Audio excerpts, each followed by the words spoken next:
Selamat datang di channel YouTube Pendidikan Anak Usia Dini bersama Dr. Andes Haji Hendra Sofyan, MSI. Selamat pagi, bertemu lagi dengan saya Hendra Sofyan dalam channel Hendra Sofyan PAUD Pendidikan Anak Usia Dini Indonesia. Pada pagi ini kita bertemu lagi melanjutkan dari parenting tadi. Pada kesempatan ini kita akan membahas tentang apa dan siapa saja yang boleh menyentuh tubuhku. Ini penting diberikan kepada anak usia dini sehingga mereka tahu tentang batasan-batasan secara seksual, mana dan siapa yang boleh menyentuh badannya. Dan juga kita harus memberikan pendidikan kepada anak usia dini tentang perkembangan seksnya, misalnya hal-hal yang berkaitan dengan namanya, kemudian pakaiannya, lalu style rambutnya, kemudian ketika dia mandi itu dengan siapa, kemudian siapa yang boleh menyentuh, apa saja yang boleh disentuh, kemudian apa yang tidak boleh disentuh dan sebagainya. Oke, sekarang kita lihat satu persatu. Apa dan siapa yang boleh menyentuh aku? Nah, para ibunda, para ayahanda, para pemerhati PAUD, para guru, kemudian para mahasiswa PAUD harus mengerti dan paham tentang perkembangan seks pada anak usia dini. Karena di beberapa kasus fenomena yang kita pernah lihat bahwa banyak loh anak-anak usia dini yang dilecehkan secara seksual. Nah, untuk mempersiapkan anak usia dini supaya tidak terjadi pelecehan seksual ini, perlu anak diberikan pendidikan seks. Nah, pendidikan seks ini tentu tidak bertentangan dengan agama, tidak bertentangan dengan nilai-nilai moral, kemudian tidak vulgar, lalu benar-benar bisa diterima oleh seluruh kalangan begitu. Nah, yang pertama misalnya pendidikan seks itu sangat luas loh. Contohnya yang pertama nama.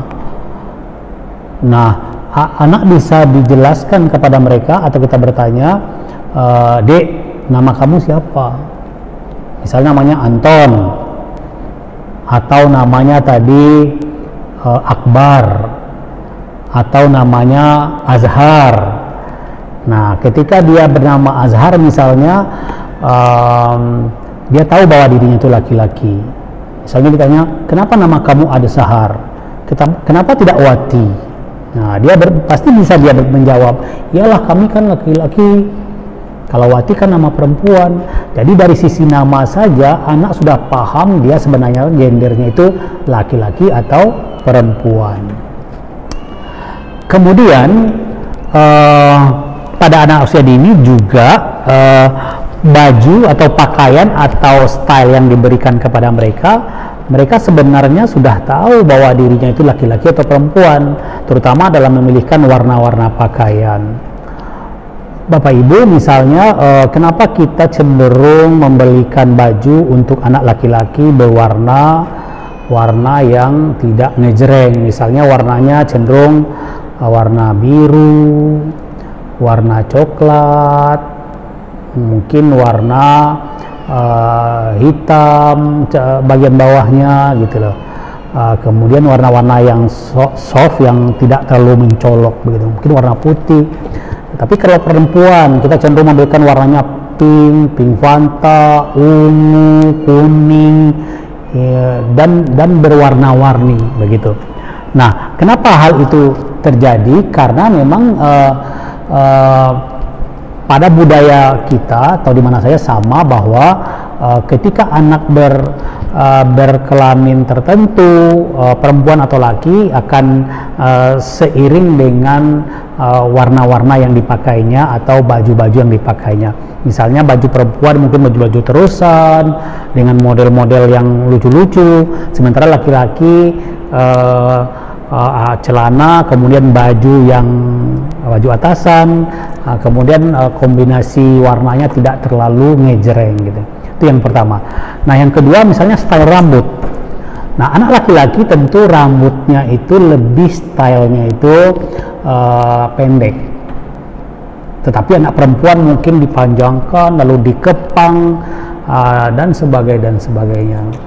Kemudian anak laki-laki mungkin tidak diberi bedak yang menor-menor atau bedak yang sampai berubah bentuk wajahnya, sementara anak perempuan mungkin melekat dengan unsur-unsur makeup yang biasa pakai bedak dan sebagainya, sehingga memang menunjukkan itu gendernya adalah perempuan. Nah, ini sebenarnya sudah merupakan pendidikan seks secara dini gitu ya.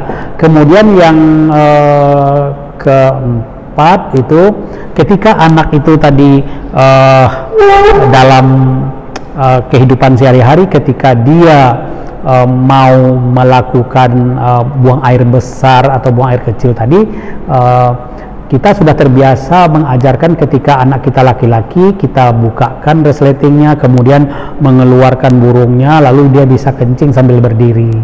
Karena di dalam kehidupan sehari-hari, ketika kita pergi ke toilet umum pun disediakan toilet laki-laki itu berdiri, sementara untuk toilet perempuan lebih ke toilet jongkok atau duduk. Nah, ini sebenarnya juga sudah bisa ketika kita berhadapan dengan anak beraktivitas buang air kecil tadi, sudah bisa kita menjelaskan pendidikan seks. Misalnya, abang tahu tidak kenapa kencingnya berdiri seperti ini, sementara adik perempuan dia kencingnya duduk. Nah, sehingga mereka bisa berargumentasi dengan kita, bisa menjawab bahwa dia tahu bahwa dirinya adalah laki-laki atau dia tahu dirinya adalah perempuan gitu. Nah, oke. Nah, sekarang di saat mandi ini penting loh untuk pendidikan seks pada anak. Misalnya kita bisa menjelaskan kepada anak perempuan kita atau kepada anak laki-laki kita, misalnya menjelaskan, misalnya anak kita laki-laki, kamu tahu tidak bahwa yang boleh menyentuh kamu siapa saja. Jadi misalnya yang boleh menyentuhnya itu mamanya, papanya, neneknya, kakeknya. Yang dimaksud nenek kakek di sini adalah nenek yang ada di rumah ini atau kakek yang ada di rumah ini. Ada jelas-jelas. Kalau hanya bilang nenek kakek, banyak nenek kakek berkeliaran di mana-mana gitu kan. Nah, jadi tidak boleh, harus jelas-jelas. Misal katakanlah istilahnya nenek yang ada, nenek dari mama papa, nenek dari mamanya mama, kakek dari papanya papa atau papanya dari mama. Jadi harus jelas. Begitu juga misalnya kalau ada di rumah itu mbak, jadi dikasih tahu yang boleh menyentuh kamu mandi itu misalnya mbak itu harus dikasih tahu mbaknya itu mbak siapa, jangan mbak saja, karena banyak mbak di mana-mana. Misalnya mbak namanya Mbak Warsih, ya Mbak Warsih, Mbak Siti gitu, begitu ya. Nah, tetapi ketika anak kita mengatakan dia mau mandi sendiri, dia tidak mau disentuh oleh orang lain, kita berikan jempol. Oke, kamu berarti mulai saat ini kamu tidak boleh disentuh oleh si mbak atau siapa saja. Di mana saja kamu tidak boleh disentuh oleh orang yang belum dikenal gitu. Nah, nanti mungkin anak bertanya lagi, oh, ibu guru sering sentuh aku, nah, misalnya kan, atau pak guru sering sentuh aku. Nah, kita boleh juga menjelaskan mana bagian-bagian yang boleh disentuh. Nah, yang boleh disentuh itu misalnya bagian kepala, rambut gitu ya, bahu, pundak di sini. Lalu yang tidak boleh disentuh, ya di sini tidak boleh disentuh. Kemudian yang di bawah di selangkangan atau di bagian burung atau di bagian empot tidak boleh disentuh, atau di bagian belakang, di bagian pantat tidak boleh disentuh. Nah, ini harus ditegaskan kepada anak, siapapun selain yang kita bicarakan tadi tidak boleh menyentuhnya. Karena apa? Kalau anak tidak diberikan ketegasan, nanti anak mudah disentuh oleh orang lain dan merasa nyaman saja.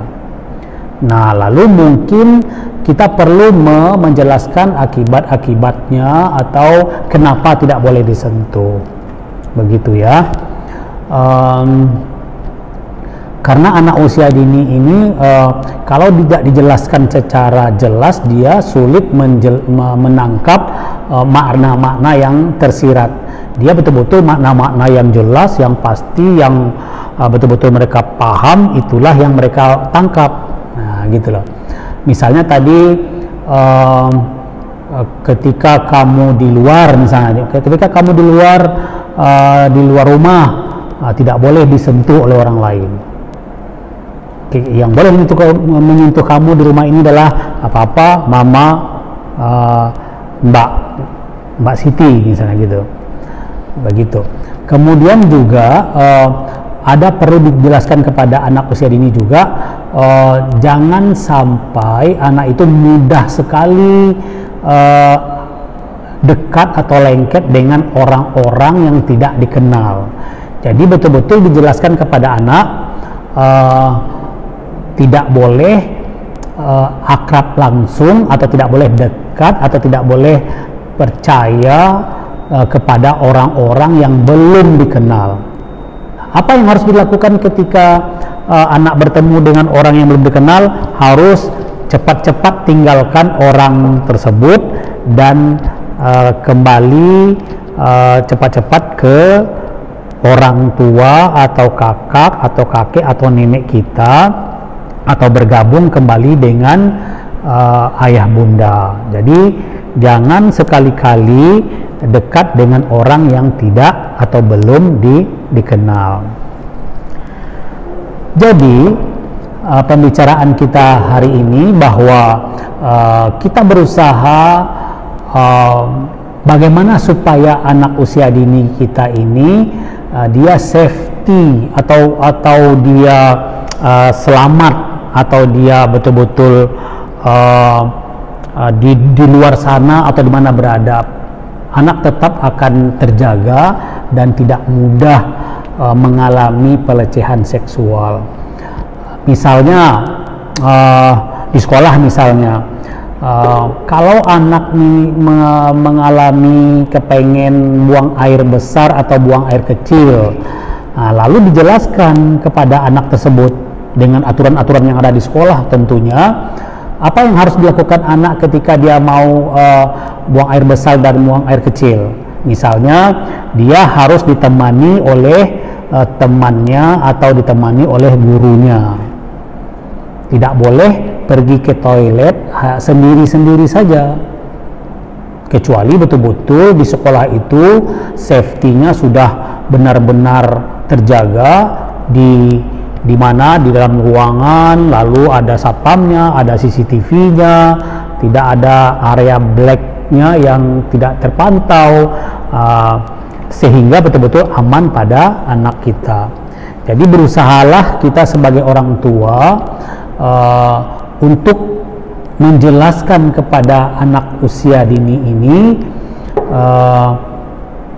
tentang hal-hal tadi, sehingga dengan demikian sebenarnya sudah